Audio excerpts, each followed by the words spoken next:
All right, let me try that again. Good morning, everybody, and welcome to my weekly live Q&A. My name is Danny Segura. This is episode number 27. We are going live at 10:30 a.m. here, 10:30ish. Sorry for the delay. Trying different times. I know I threw out a poll a couple weeks ago, maybe last week, about me potentially flirting with other times, trying out other times, and 10:30 was one of them. So today, this week I'm on furlough over at MMA Junkie, so I had a lot of freedom to try new times. So this is not the time I will stick to moving forward. I don't know yet for sure. It's gonna be either between 7:30 or 10:30 a.m. The 7:30 gives me some problems. That's why I'm thinking about potentially switching it. Although it is a good time for me, it's not always a great time. So with that out of the way, as you guys know, pretty simple. You guys throw questions my way via Twitter. I answer them here. In the later part of this video, I will be taking questions via YouTube live chat. So if you didn't get to ask questions on Twitter, because obviously there's a deadline to that, you can do questions on the YouTube live chat, and I'll get to that in the later part of this video. So not missing out about anything. Something great about the morning. One, I get great lighting in my room. Also, I can't speak in the morning apparently, but I get to drink coffee. I'm not sipping on a beer or a cocktail or anything like that. Some sweet Colombian coffee. So that's a plus. So that's a good thing. Like always, the super chat is open, so you can donate to support this channel if you'd like. Not obligated to, but if you like to throw something my way, just know that every single penny will go towards improving this whole channel and this whole experience. Also, like, subscribe, you know the deal. And let's get this started. So a lot happened, and a lot is gonna happen pretty soon. Right now are the live weighings for tomorrow's card. So we got a Wednesday card and a Saturday card coming up with Kellen Cater and fighting Dan Ige in the main event of Wednesday's card. And then the following card will be... Is it Whitaker and Till, right? At this point, there's so many damn fights that it's hard to keep a track of everything. No, sorry. That's the following one. The next one's going to be Figueiredo versus Benavidez 2 for the flyweight title. That's going to be a good fight. And then after that, then will be Whitaker versus Till, the final card on the Fight Island series. And also, we just wrapped up UFC 251 over the weekend, which was the first event on Fight Island with Jorge Masvidal, or should I say, actually, champ Kamaru Usman and Jorge Masvidal. So a lot to get to, man. A lot to discuss, and you guys threw some good questions my way. I know. Sorry for the switch in times. I know it might be a little curveball your way, but just trying new things and seeing what's best. All right. So the first question is actually a two-part question by the Executioner 91. Shouts out as always. And he wants to know, why do you think MMA fans cannot appreciate the way Usman imposes his will on everyone? This alone is not easy. It's MMA, and both fighters can do what they want. If Gambride wanted to strike, it's on him to force Kamaru Usman into that world. After watching Jorge's last fight, to see him completely neutralized and pose zero threat to champ over 25 minutes should at least say something to the fans about Usman's skill. So, good question. It's a great question because obviously it's something that's become a hot topic, especially, live watching it. I saw the hate on Twitter as well as post. And then, since I started furlough on Sunday, I disconnected a little bit. I know Sunday I was going to do a recap of UFC 251, but I ended up going to a friend's barbecue instead. Got to live life a little bit, right? I wore a mask and everything, so... And then, after that, I started catching on to all the post-fight stuff, like all the scrums and post-fight pressers and some of the tweets that fighters had put out there, sort of a statement following a specific result. And the hate was still there. I mean, if you look at the videos, at the comment sections, the comment sections everywhere are always going to be, especially on YouTube, always going to be hate. But this especially was geared towards Kamaru Usman's performance.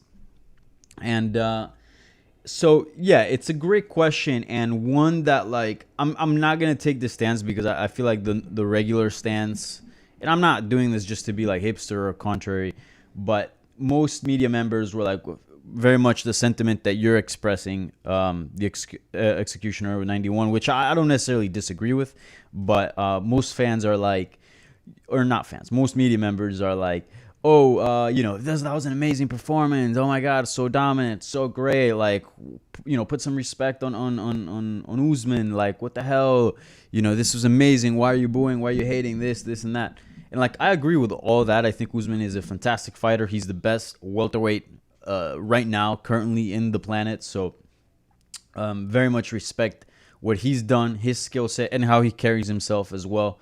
Not very much to be a trash talk guy all that much, and or at least not intentionally, right? Like, he's a very respectful individual, but when it push comes to the shove, he can do some trash talk. But yeah, I very much respect the guy. But let's call it how it is. That was a boring performance. It was not an exciting performance. I mean, if you were to sit me down and go, okay, you got two options. You either watch Usman versus Covington, or you watch Usman versus Masvidal. Like, you rewatched them. Obviously, I've seen them. Which one would you watch? I'm gonna go with Covington. That was a fun fight. The Masvidal fight was boring. It was a lot of pressing him against the cage, a lot of foot stomps, a lot of body shots, shoulder strikes, a lot of things that necessarily weren't putting Masvidal in danger at any point. In fact, Masvidal was like smiling and blowing kisses to the camera for at several points during the fight. So I think the fans are mad about that.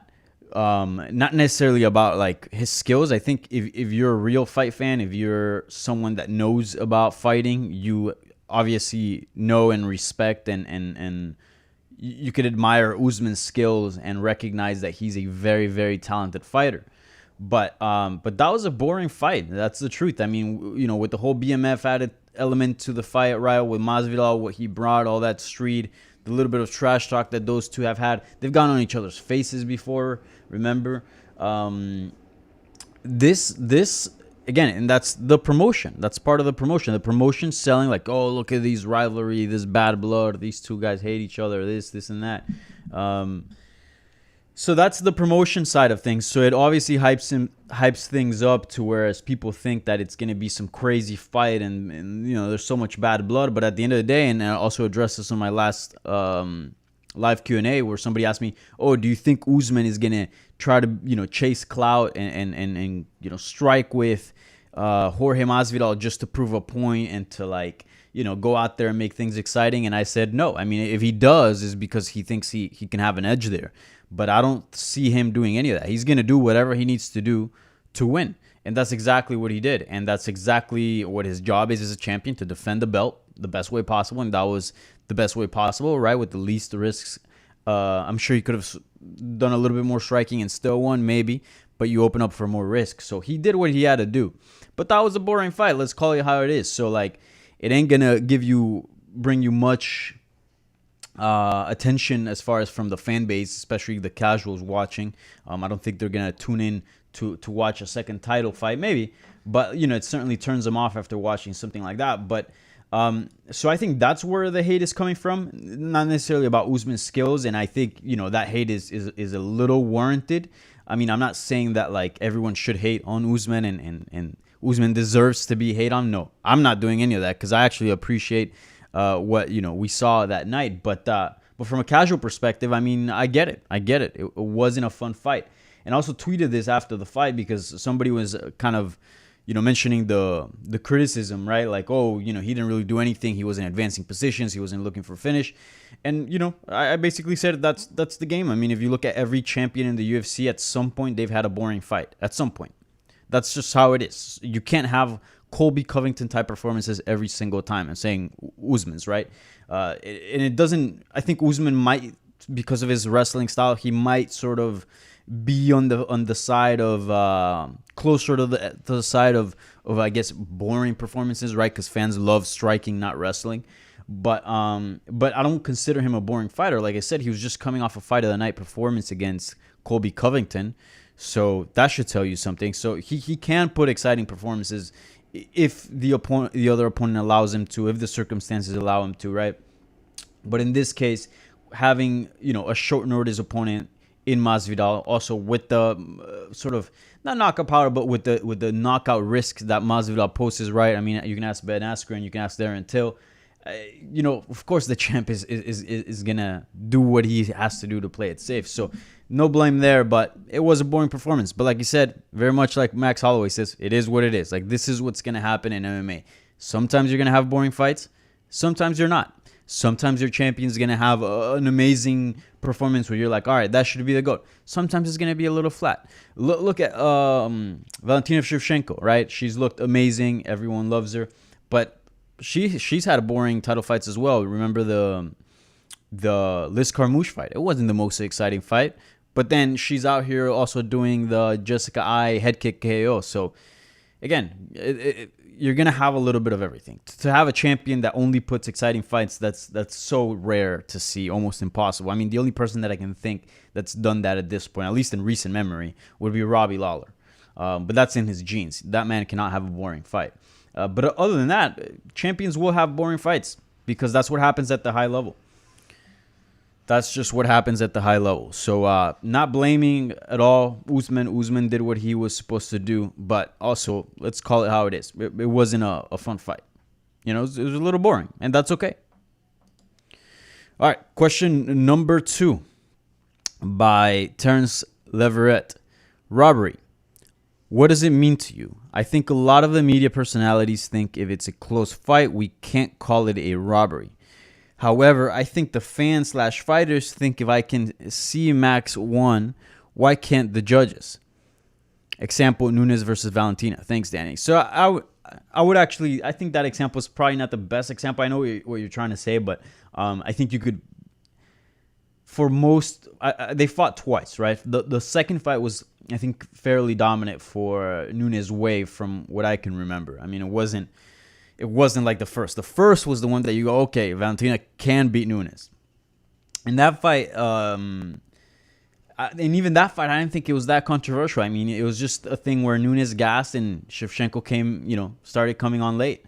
But I think it was the first two for Nunes. I don't think that's like the biggest. I don't think that's a robbery per se.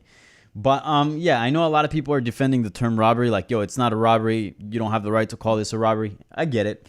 And I somewhat agree with that for the most part. But I also think there is a degree of truth to what you're saying, Terrence. Like, why can't I call this a robbery? Like, if clearly most people are agreeing that, Max Holloway won, why can't it be a robbery, right? And I think where it stems is if you're looking this under pride rules or just a fight in general, it's clear that Max Holloway won. However, with the 10 must point system, with the 10-point scoring system, you have to, you have to designate points to a round, and not all rounds are equal. Like, not especially 10-9s. Not all 10-9s are equal. You could have a 10-9 where somebody kind of won, right? He eked by, certainly did a little bit better than his opponent. Okay, and then there's round where you're like, well, that was no doubt this person won the round, and so that's a problem. So it really comes down to like the scoring system being a little bit flawed. So within that system, sure, the first 2 rounds go to Max Holloway. Third was close. Fourth was close. And then fifth, I think that was Volkanovski. So even though it feels like Max Holloway should have won, if you just look at every round as a separate fight, because that's really what it is. Every single round, it's its own fight. It's a separate fight. And then at the end, they look at all the fights and who won the most fights. That's basically what rounds are. Really, there's no other way of putting it. People like to, obviously they have some correlation because if you get rocked in the third round and you're going into the fourth, so they do correlate. It's not individual, but that's really how it is. It's all individual fights. It's 5 separate fights, and then at the end they look at who won the most fights, more or less. And at every start of a round, they start standing up again. It's all brand new. The only thing that carries over is the damage. But anyways. So I like when I watched it, I'm like, Max Holloway should have won comfortably. That's how I thought of it. But But again, I wasn't in a position where I'm like, oh, Max Holloway won that 100%. And I think that's when you can't call it a robbery. If you have no doubt in your mind that, X fighter won, or at least let's just say the public has no doubt at all that X fighter won, then I think that's when you can throw in the word robbery. But if you really analyze the fight as 5 different fights, and you take a step back and you go, okay, who won the most fights at the end of these 5-fight series? Volkanovski could be the guy that walks away. Now, if you look at it as a whole, and obviously they're back to back, so your mind kind of works that way. Obviously, Max Holloway, right? 2 knockdowns, clearly did the most damage. So I think that's when the term robbery, like your mind plays a trick on you, and you go, "Oh, that was a robbery," but under the presumption and the perception that the way your mind is processing the fight, right? Like kind of as a whole, right? Because like you go to round 3 and you go, okay, yeah, round 3 was close, but shit, Max Holloway's coming off 2 dominant rounds and he knocked the guy down. So Max Holloway's winning the fight here, but the reality is, no, Max Holloway won 2. He could lose it. He could have lost another one. I mean, it's up to debate. And then there's 2 more that were also up in the air. So I don't think it was a robbery. I don't think the Max Holloway fight was a robbery. I think it was bad judging, for sure, certainly. But under this rule set, under this scoring system, it was a possible outcome. And when something's possible, you can't call it a robbery. Now, there's other fights. I'm trying to remember what's a clear robbery. Certainly in title fights, nothing specific comes to mind. If anyone wants to give an example and throw something on the YouTube comments, that'd be helpful. But I'm trying to think of like a clear robbery. I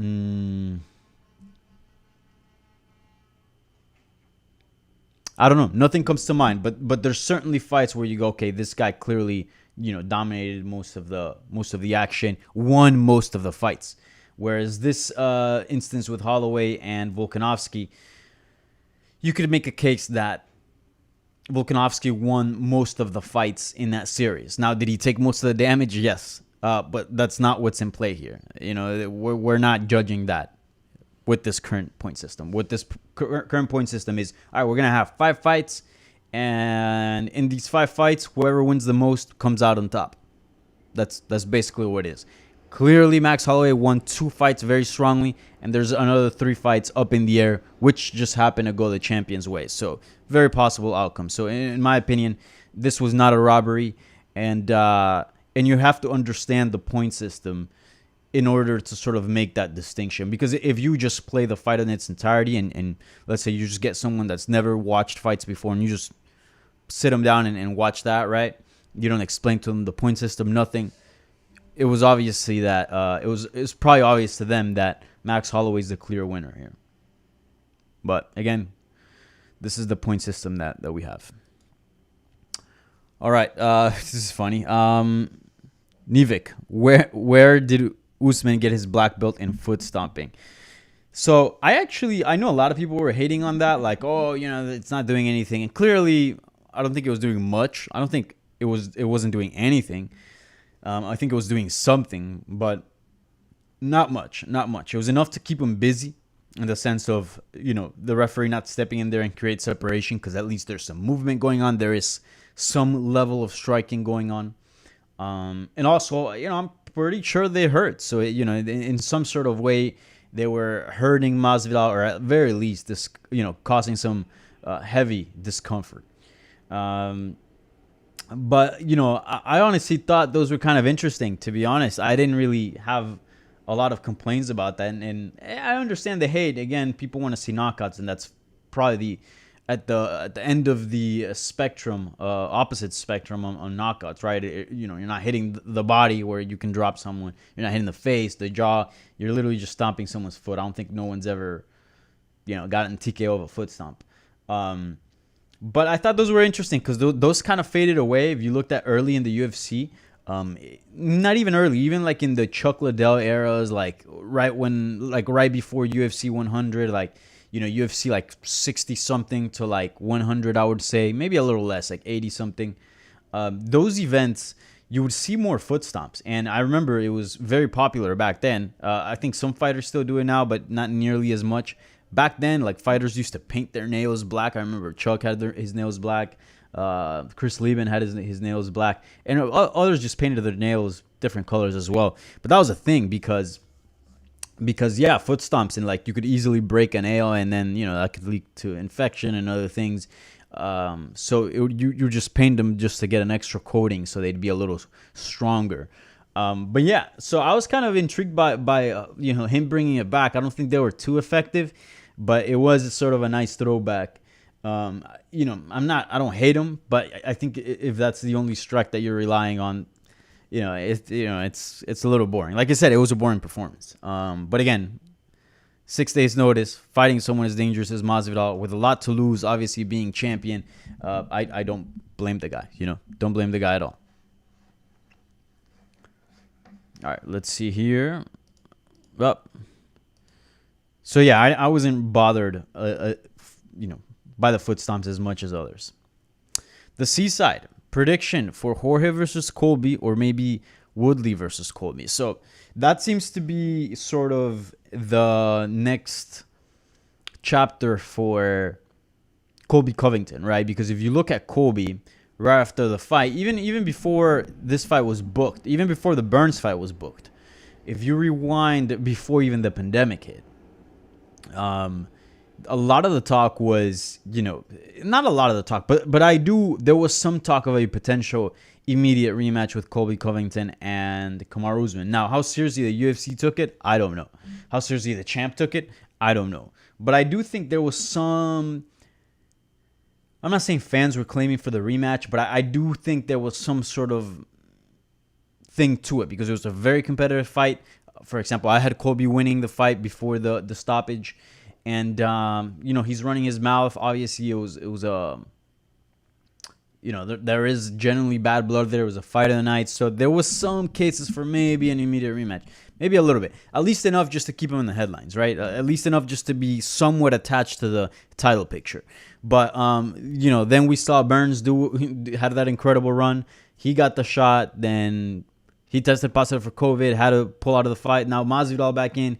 And within all that, sort of, I feel like Covington got bumped down to a level where he's like, I'm not saying he's nowhere near the title, but that immediate rematch is not coming. I just don't see a scenario where you got Burns and where you got Leon Edwards, because that's the thing with Leon Edwards is like, because Leon Edwards was still out there, right, on an incredible win streak before Burns did his thing and before Masvidal fought Usman, obviously, but with Leon Edwards, he's not a big star. A lot of people might not find him too exciting. And, keeping in mind that Covington just had a fight of the night against Usman, again, that's why I think there was maybe a little bit of a case for that. But with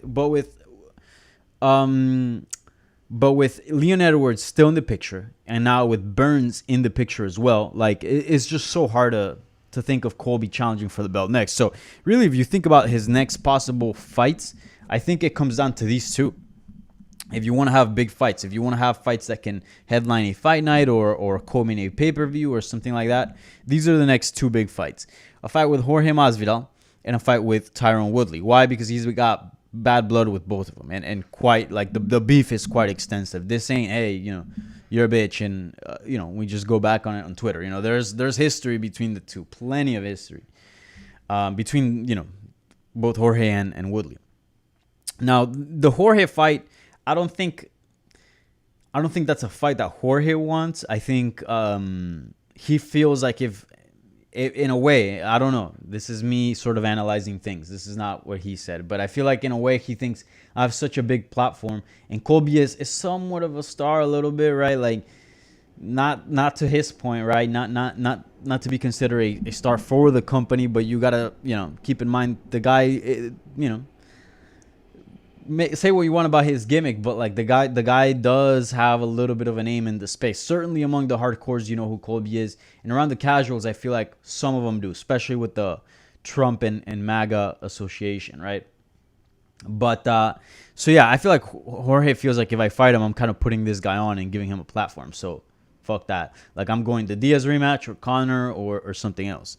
So I don't know how likely that bout is, but if they were to fight, I would favor Colby. I would favor Colby against Woodley as well. I think Jorge has a better chance than Woodley. I think, but I think again, what Colby was able to, I mean, what Usman was able to pull off against Masvidal, I think Colby has a similar skill set to pull off a similar type of performance. Maybe not as dominant. I do think Usman has a physical strength edge over Colby, and maybe even in the wrestling department, he's better, especially in the clinch. But those are also areas where Covington can excel a bit. It's not like he sucks there, so he could implement somewhat of a similar strategy. I don't think as well, but still, I think in that fight there would be more striking.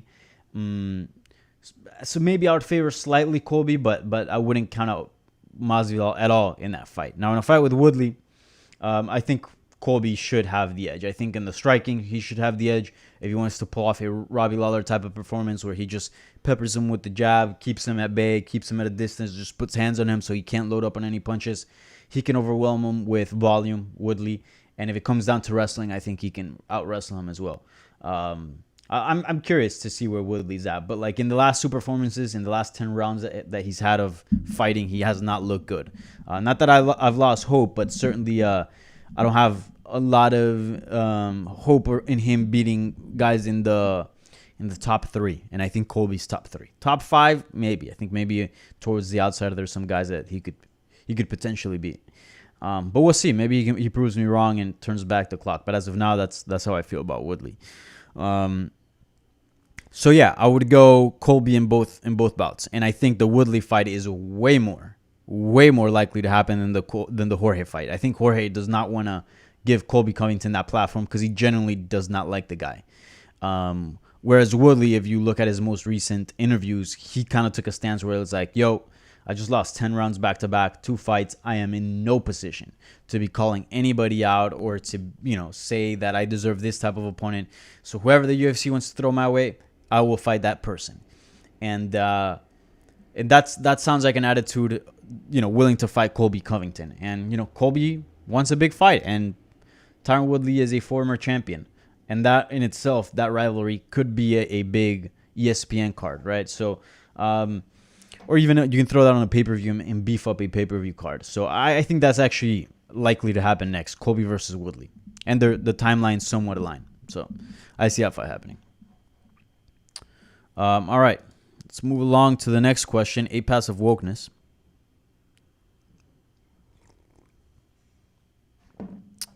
A passive wokeness says, any rumors or updates on the 185-pound title being defended? Some are saying they were trying to set up a tough season for them. Or are they just trying to do a stadium show in New Zealand? So, yeah, so New Zealand and I think Australia as well. They're starting to have crowds in sporting events. I know Japan is starting to as well. I think they're letting their stadiums for baseball. They're having some audience, but not to full capacity. There's still like people social distancing and within the stands and stuff like that, but at least that's progress, right? So yeah, it seems it could be likely in some parts of the world. However, those are like native state run or like native organization, native bodies, right? Like say, I don't know what body runs baseball in Japan, but Japanese baseball league or something like that. Same thing with rugby in New Zealand and Australia, right? So I don't know how they feel about letting in like a foreign organization, bringing in people from, different areas, especially COVID-19 areas that are being struck right now very hard by COVID-19, like Brazil, like the U.S. actually. So I don't know if there's bans on the U.S. and bans on other countries as well. So that could be problematic. So I don't know how doable that is on that end, but if they are able to get in the country and fly people there, and especially obviously I'm sure they'll put some requirement where everyone has to be COVID negative before entering the country. It could be a possibility to see some crowds at live events, but a stadium show, I don't think so. I think the tough season is probably what's more likely. Plus, what we've heard, like Joe Rogan said it. I don't think he would say something like that on his podcast without any real information backing it, and it wasn't like his comments weren't like, oh, I'd like to see this. No, he was like, this is happening, this is what the UFC is doing. And then recently, MMA Junkie Radio Boys interviewed Eric Albarracin, coach of Bojachiña, right, Henry Cejudo, and a few others, Pitbull brothers. And he was basically like, yeah, tough is the move. And he's like, a little bit bragging. He's like, yeah, I kind of pitched tough like way before that idea as well. Like, this is the move. Which his pitch actually made sense because that's when Bojachiña was injured. So he's like, all right, don't fight Romero. Just do tough so you can extend the time and give a little bit of time for Bojachiña to heal up. And you're building up the fight as well. So I thought that was a good idea. But anyways, I think the tough thing is more likely. It's probably more likely to host a reality TV show with people stuck in a home, which is basically already quarantine, what we're doing now. And that's more likely than a stadium show. So I have no solid updates, but from what I've heard and from what I know, I do think that the tough season, that's what's the most likely option here for the 185-pound title resolution or whatever you want to call it. And of course, it has to be between Stylebender champion and Bojachiña, Paulo Costa. No doubt about that. Well, all right, this is a two-part question and the last question on Twitter. So again, if you have questions that you'd like to ask to be on this live Q&A, you can do it in the YouTube live chat. So you can start throwing questions there and I'll get to them momentarily. All right, the Executioner 91 with another good question here. He asks, you have been in a boxing gym, and I think we can agree that striking gap between boxers and MMA fighters is huge. Not power alone, but angles, combos, footwork, defense, etc. The best boxers never transition to MMA, but the highest level grapplers and wrestlers do. Do you think we'll ever see a black belt, and he throws it in quotes, male boxer, maybe an Olympic medalist, switch to MMA, and how do you think it will change the sport? So that's actually a fantastic question. It kind of sounds, if you look at boxing and if you look at how boxing works, it kind of sounds like far-fetched to think that something like that would happen. I mean, think about this. All of the crossover fights that we've had, for the most part, have all been an MMA guy stepping into boxing, right? It's never really been the other way. Maybe with James Toney. But I think the people that do it, especially the way that James Toney did, is because they don't understand MMA. And I think back then, there was still a lot of misconceptions about MMA. Like, oh, it's just a fight, so I know how to box. I can fight. But they had no idea about wrestling and jiu-jitsu. Now, at this point, I think MMA is pretty mainstream. It's obviously on ESPN. So I think at this point, even people that are not super well-versed in MMA, don't know a whole lot. I'm talking about the boxing side. They're aware that boxers don't stand a chance in an MMA fight because of wrestling and jiu-jitsu. They might not know entirely how it works and the dynamics, the body dynamics, and sort of the science behind jiu-jitsu and wrestling, but they know enough to be like, okay, this is this is a different beast, right? So I don't know if that will ever happen, but I have wondered about that. I think obviously with like grappling based sports like jiu-jitsu and wrestling, it's a lot easier to transition in MMA because in MMA, like you said, there's not a really high level of striking. Like it's starting to get up there, and don't get me wrong, it's still pretty high up, but it's not like boxing. So you can be a Henry Cejudo and start training in striking very late and still be able to catch up to the people like Marlon Moraes, who's an excellent striker, and still be able to catch up with those people in relatively short time. It obviously relatively short time. I'm talking about years here, but you can do it. Whereas boxing, if you want to box at the highest level, you can't catch up to those boxers in 4 years, 5 years. It's just almost impossible. It really is. I mean, those guys have been boxing since they were 5 years old.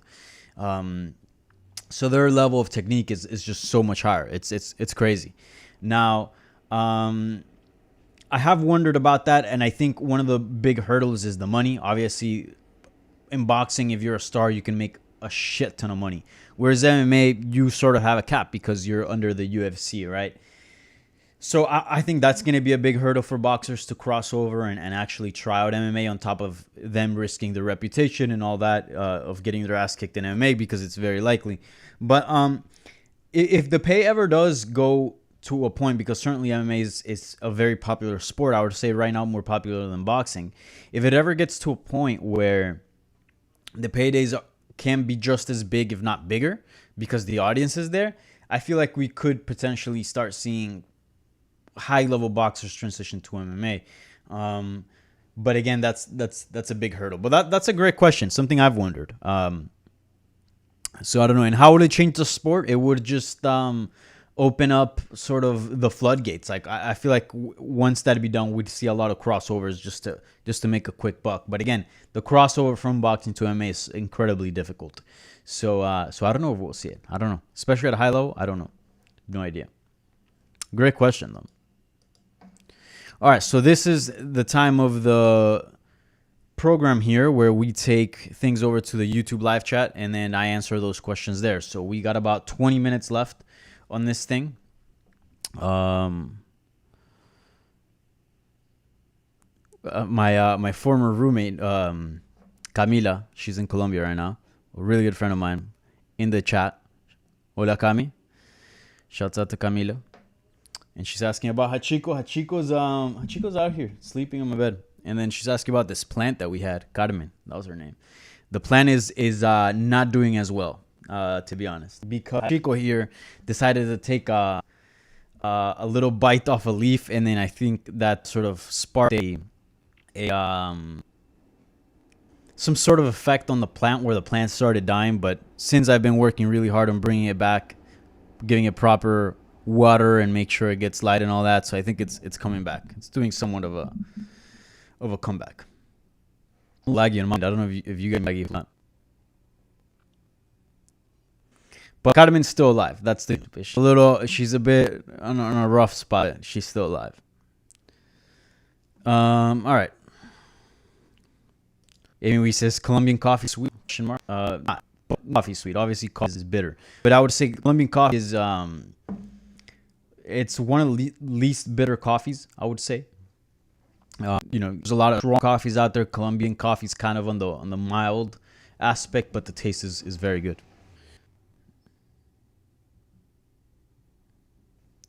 All right. Okay. This is a good question by Amita Betty. He asks, Usman and Wood are both champions who submitted boring performances to do what they had to do to ensure championship pay. How do we make the welterweight division exciting again? I think it's exciting. I mean, I think when you're talking about when a division is exciting, you talk about like what's going on, right? And I think there's a lot going on in welterweight. And I think, in the build up to this fight, I was excited. In the build towards the Burn fights, I was excited.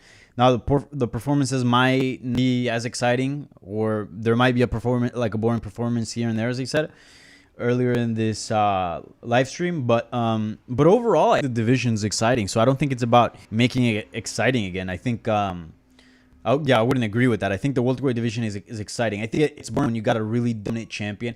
I think when GSP was champion, it got boring for a minute. When you got a really dominant champion that doesn't take much risks and there's a clear gap between the champion and the rest of the division, it can get kind of boring. Right now, the Shevchenko division, right, flyweight division, is not too boring because, the champion does have exciting performances, right? It's something kind of novel, right? It's obviously a new division. And then on top of that, there are some wheels turning a little bit of flyweight. So, you do look at the sort of contenders at the bottom to see like, you like something's moving there. I don't think enough to like cause thought of Shevchenko potentially having a threat, but still, there's like things going on. But I thought this exciting. Kamaru Usman had title defenses. One was a fight of the night, one of the better fights of the year. And Dylan was a boring performance. I think that's extremely normal, and we'll see. Now, if this becomes a thing where Usman's just having extremely boring performances all throughout, then I guess this question would have a little more weight and would be, I guess, more relevant. No, it's a relevant question. I'm not saying your question's bad. I would say the discussion would be a little bit relevant. But as of now, again, just 2 title fights in. One was kind of boring, and he was fighting somebody short notice. The other one, full camp, super exciting fight of the night. Give Usman some stuff, all right? That's all I'm saying.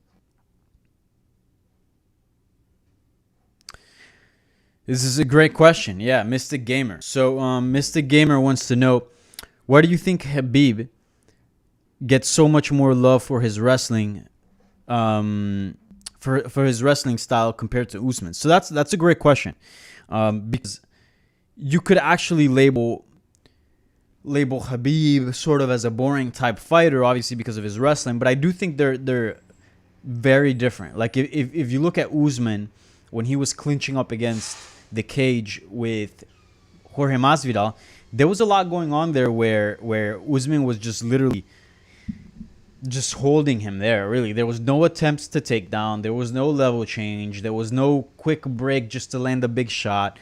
None of that. There was none of that. I mean, Usman was completely content with staying in the clinch, landing body shots, and doing foot stomps, and that's fine.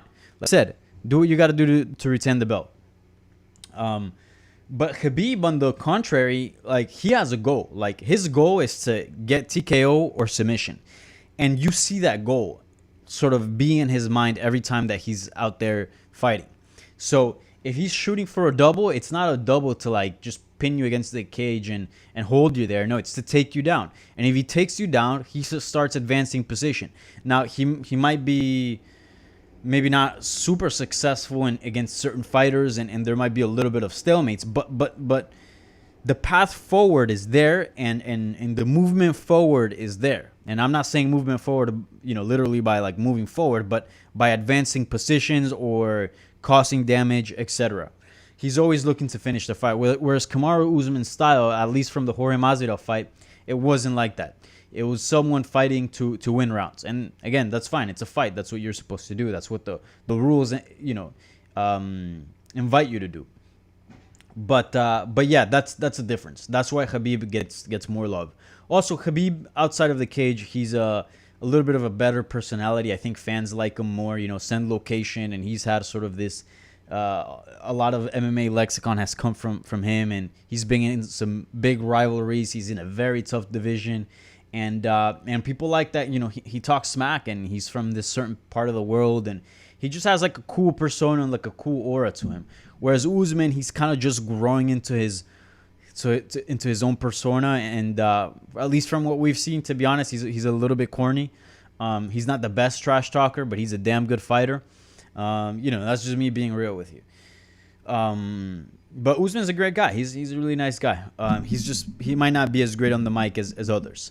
So I think that's why Khabib gets a little bit more love. One, because he always tries to finish the fight. And he clearly does. More often than not, he gets finishes. And he's a little bit more busy than Usman as far as his style. And then outside of the cage, he's a better personality. And he's achieved more as well. So that also plays a factor into it. Like, I don't question Usman's greatness. I think he's a pretty great fighter. Again, I think he's the best welterweight on the planet today. But there are people that question that. And I'm not saying it's fair, but I see the case. Why, right? Because he just became champion, right? There's a lot of matchups for him out there at welterweight, this and that, right? Whereas Khabib, he's looked way more dominant. He's literally beat everyone at lightweight, except for Justin Gaethje. After Gaethje, really, it's all going to be rematches, and he's achieved more. So yeah. But it's a great question. But I do think there's differences there, because I know a lot of people have tried to pair the two. Like, well, we respect Khabib, or maybe respect is not the right word, but obviously we respect him, but not in this situation. Like, we like Khabib, so why don't we like Usman? Their styles are sort of in the same bubble, but they're very different. So, yeah. Did Hachiko eat some barbecue? A little bit. Yeah, he ate a little bit of the hot dog I was eating and a little bit of corn. But, I'm still... He's had some stomach problems before, so at the barbecue, I made sure to be very careful in what he ate and whatnot. Yeah.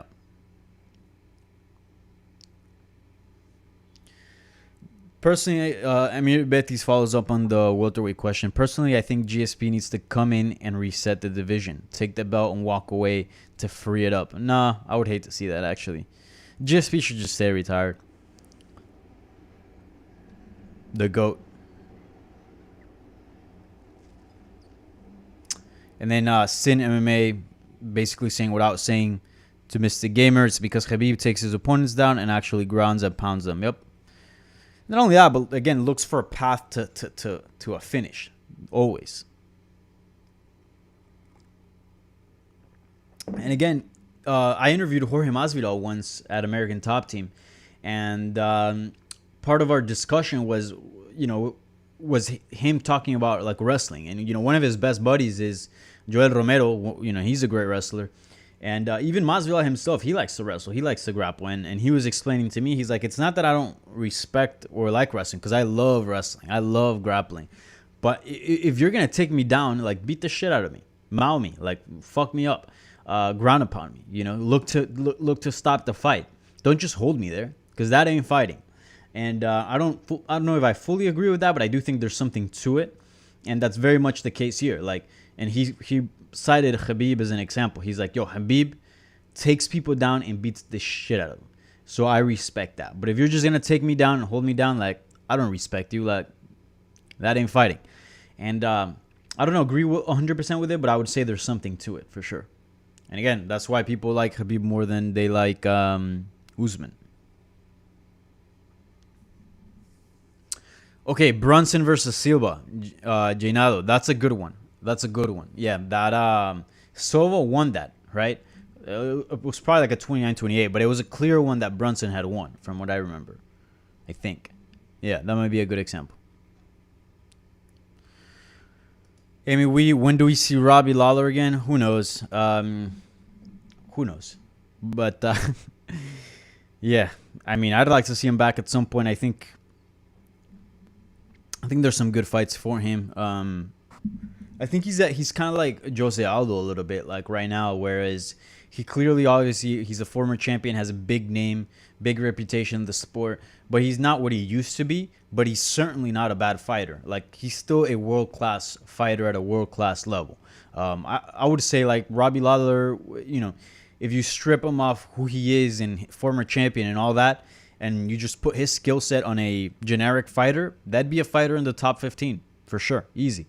Now, top 10, maybe. Top 5, I don't know.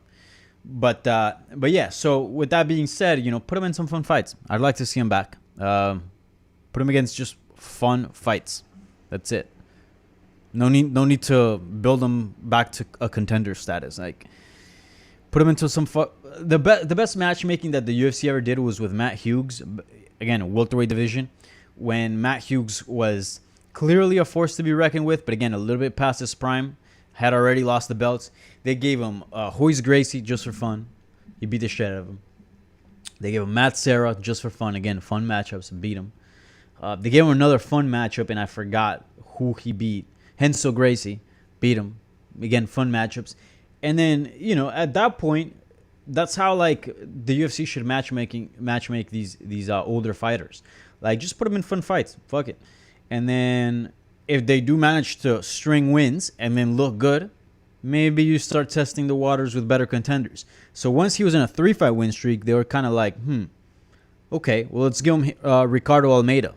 There's a little bit of storyline, right? A Renzo Gracie student, a guy that's not like a legend or an old, Legends division. He's very much a contender and a guy on the rise. And then Matt Hughes beat him. And then all of a sudden you go, oh, shit. And then that's when he got Diego Sanchez, and then that fight fell through, and then he ended up fighting Josh Koscheck and got knocked out. But still, that's how old man fights should go.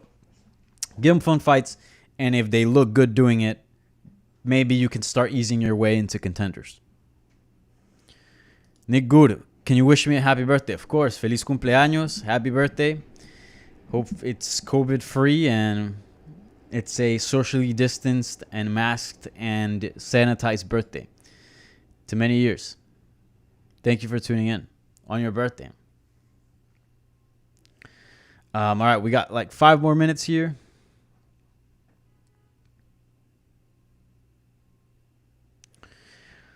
What can, or I think this should be on why, but why can't you see my questions on Twitter that I asked at the start of the stream? So let me check Twitter right now, but if you submit a Twitter question like right at the start, like I have to cut that out and upload it to the system. So it takes me a bit. So I can't obviously do that live.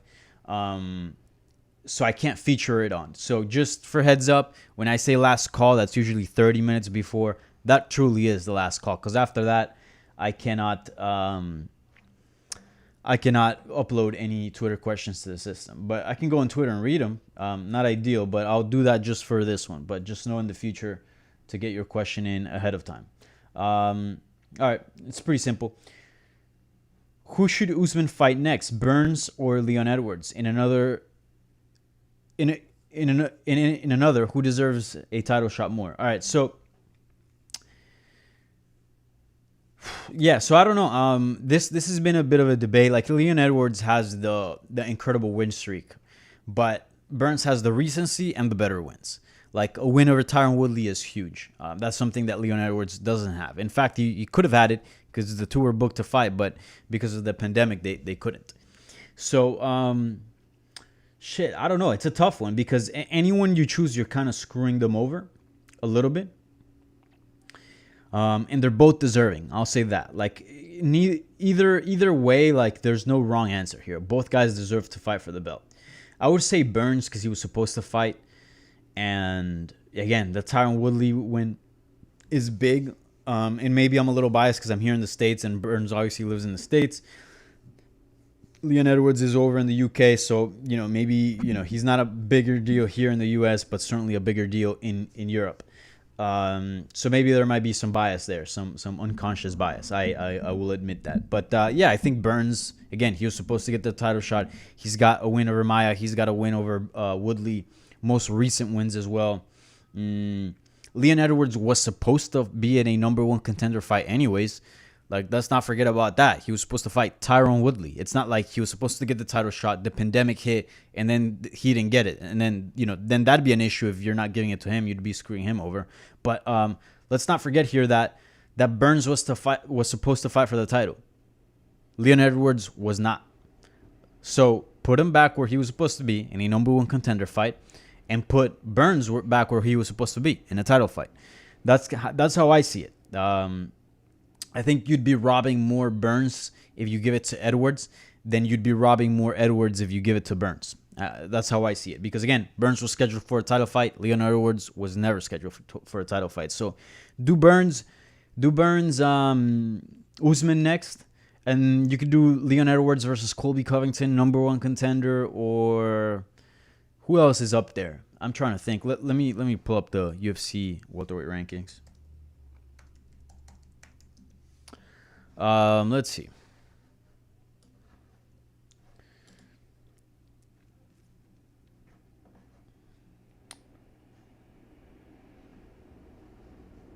Yeah, it's a tough one. Yeah. I guess you can give him a guy like Wonderboy Thompson. Let me see what his record is.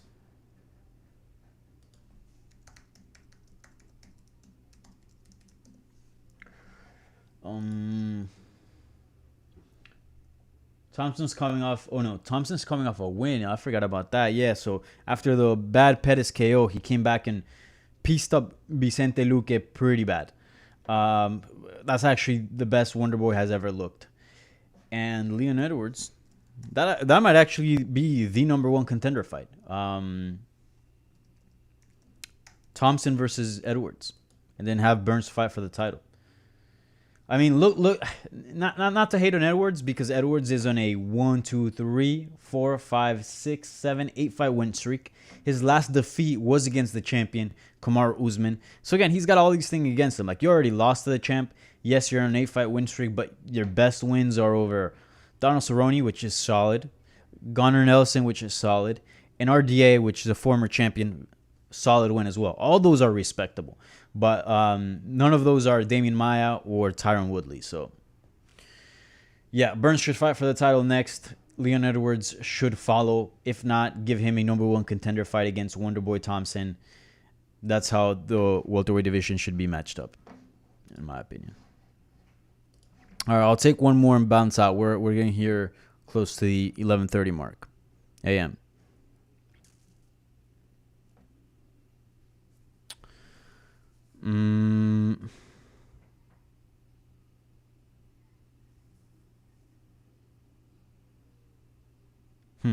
Okay, CP with a good question here. Max proved he can beat the best featherweight in the world. Who does he need to fight, and how many fights does he need to get another crack at Volkanovski? I'm not ruling out like an immediate trilogy rematch. Who knows? I mean, it's still the biggest fight in the featherweight division. It's a fight that I think people would want to see. It's a fight that the UFC, I think, would want to see. Even Dana White was pretty critical of the refereeing and the judging that night for Max Holloway, right? And then on top of that, again, it was a controversial decision. A lot of people think Holloway should have won. It's still the biggest fight in the division. And then on top of that, you look at the featherweight division, and there really isn't a clear number one contender. All those guys at the top are not fighting each other. Korean Zombie's not fighting. Yair is not fighting. Zabit is not fighting. Brian Ortega is not fighting. All those guys are not fighting. The only people that are active are tomorrow. Dan Ige and Kelvin Kattar. As far as like the top contenders. Trying to think of anybody else. And Josh Emmett, of course, but he's recently suffered some pretty bad injuries against Shane Burgos, so knee injuries. So we know he's going to be in the sidelines for a little bit. So unless those guys start fighting each other and then we get a clear number one contender, the Max Holloway fight kind of does make sense again. So I'm not ruling that out. Again, I'm not a fan of immediate rematches, so I wouldn't want to see that again. Like an immediate trilogy it'd be, especially after he's 0-2, even if controversial. But that could be an option. You never know, because these guys at featherweight are not fighting. Now, if we see some fights roll through, especially some of the matchmaking that's been rumored, that's going to affect Max Holloway and where he goes next. But I think he's going to take some time off, probably return at the end of the year, early next. But I think he's going to be off for a little bit. He doesn't have the pressure to defend the belt, so that's a little bit of a good thing, right? He can take as much time off as he needs. And yeah, let me get a quick look of the featherweight division right now. See what fight would make sense. What fight would be interesting.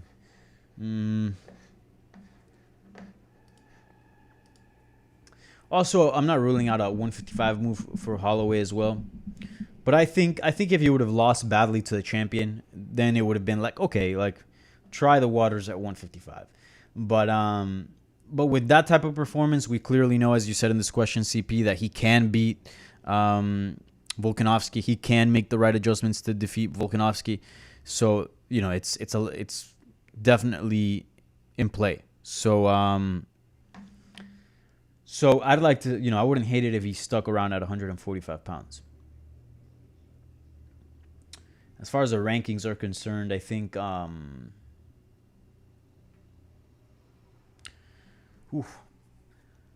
fight with Chan Sung Young would be fun, but I know he's probably going to fight Brian Ortega. Look, if he wants to take some time off, and if Josh Emmett, he's going to require a lot of time off as well. Maybe when they're both, one's healthy and one's ready to return, maybe their timelines would make sense. We'll see how long Josh Emmett is out for, but that could be fun. Josh Emmett versus Max Holloway. Yeah.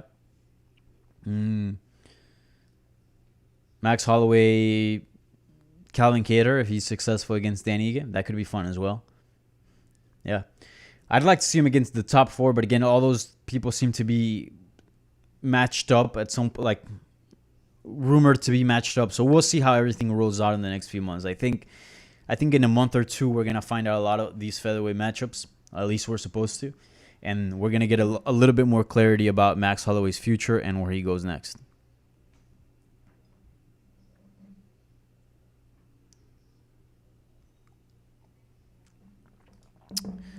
That's a fun one. Sin MMA, what do you think of the idea where judges don't give their verdict on the fight till the next day? Let them go home, rewatch the fight, and make their decision.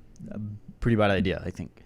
One, what if they start like tuning into social media and like looking at the banter and get skewed right from what fans are saying, media members are saying, experts are saying, pressure from managers, fellow fighters, etc., even the promotion, right? Right? What if you have Dana White saying, I think this guy won, and then the judges are like, wait, what? I have the other guy winning. No, it should be judged in live time, in real time, and right then and there. Right after the fight is over, the decision should follow. Is Munoz Edgar still on? Yes. Actually, no. So Munoz tested positive for COVID-19. I'll actually text him and find out sort of where he's at right now. But I don't know. That's a good question. You're dead, Jack. That's a good question. I'll look into it. All right, I'll answer one more and I'm out of here.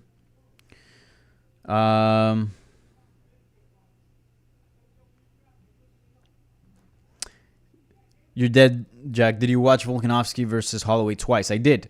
So the first time I watched it, but I was working. Just keep in mind, like on fight nights, most media members, and that's why you will see me, like, if you follow me on Twitter, you'll see that for some fights I'll put out the scoring, and for some other fights I won't.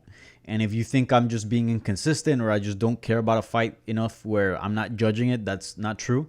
It basically comes down to, if I'm working and I'm told to write an article, I'm focused on the article. And I have another monitor here, as you guys can see. I constantly turn to look at my left. But so I'm watching the fight. I'm listening to the commentary and watching on the side, but I'm also paying some of my attention to the article and writing whatever it is that I'm doing. So I do get a grasp of who's winning. But if it's a really, really close fight, again, one hit, one knockdown, one thing that I miss could sway my decision on who to go with that round if it's really close. So it wouldn't be fair for the fighters and the public for me to put out that information like, oh, I think, this person won, without having all the information available, right? I want to make the most informed information as possible. And to do that, I got to have all the information present. And to do that, I got to watch every single second of the fight. So if I miss 10 seconds of the fight, I'm not going to score it. I might put on Twitter, I think this person won, but I won't put an official scoring and then tag MMA decisions. I'm not going to do that. So for the Volkanovski-Holloway fight, that's exactly what I did. I tweeted something like, I think Holloway should have won this comfortably. Let's see what the results say. I knew it was somewhat close, but I thought Holloway stole it. But again, my attention wasn't fully on the fight, so I wasn't going to put out an official scoring, and I didn't. And then once I saw the decision, I'm like, okay, this is a little controversial, right? I think Max Holloway should have won this. And then I look at Twitter, and then everyone's going crazy, and then I go, okay, it's Max Holloway should have definitely won this, but let me make sure on my own. So then last night I watched it, and rounds I think 1, 2, 3 were his, and then 4 and 5 were Volkanovski. But with that being said, again, if you look at the fight as 5 different fights, Max Holloway did most of the domination and won it the most convincingly with the individual fights. But like, you can't say he won the last 3 for certainty. For sure, the first 2, the last 3 are a little. I thought he took the third, but again, this is as close as you can get to calling a fight a robbery without it being a robbery. So yeah. All right, well, that does it for this week. I appreciate everybody that tuned in. Shouts out to, what was his name again? Nick Gurr. Shouts out to Nick Gurr. Happy birthday. And yeah, that's it for this week. I appreciate everyone tuning in this morning edition of my weekly live Q&A. Let me know how you like this time. I'll put out another poll tonight probably, to see kind of what you guys are thinking. But I like this 10:30 a.m. slot. I really do. I get it out of the way, have some coffee. My brain is not fried, after a whole day of work right at the end of the night. And I think for most time zones, the day suits them better, because I know some people in Europe, the 7:30 time slot is very late. So I'll consider this. But let me know. So like always, like, subscribe, you know the deal. Tell your friends about it, and that's it. Enjoy the fights tomorrow night, Saturday night, and yeah, I'll talk to you guys next week, Tuesday, at some time yet to be determined. So follow me on Twitter to find out what time I'll be going live next week. But yes, it's either gonna be 10:30 or 7:30. I do like these 10:30 a.m. slots. All right. Well, you gotta have a good rest of your week. Wash your hands. Wear a mask. See you guys later.